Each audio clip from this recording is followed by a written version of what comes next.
திருப்பூரில் தேர்வு எழுதி கொண்டிருந்த போது சோதனை என்ற பெயரில் ஆசிரியர் செல்விஷத்தில் ஈடுபட்டதாக 12ஆம் வகுப்பு மாணவிகள் புகார் தெரிவித்த நிலையில் போலீசார் விசாரணை நடத்தியிருக்கிறார்கள்.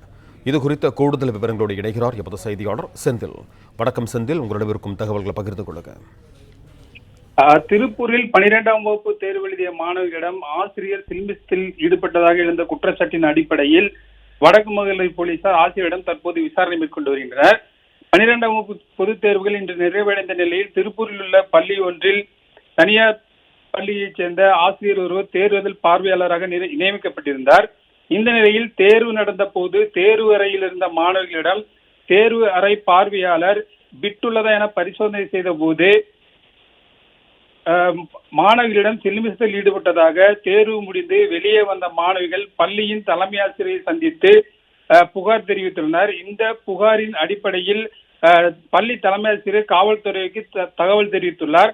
தகவலின் அடிப்படையில் சம்பவ இடத்துக்கு வந்த திருப்பூர் வடக்கு அனைத்து மகளிர் காவல்துறையினர் மாணவியிடம் விசாரணை நடத்தினர். தொடர்ந்து மாணவியிடம் செல்விஷத்தில் ஈடுபட்டதாக கூறப்பட்ட ஆசிரியரும் தற்போது காவல் நிலையம் அழைத்து சென்று அவரிடம் தற்போது விசாரணை மேற்கொண்டு வருகின்றனர்.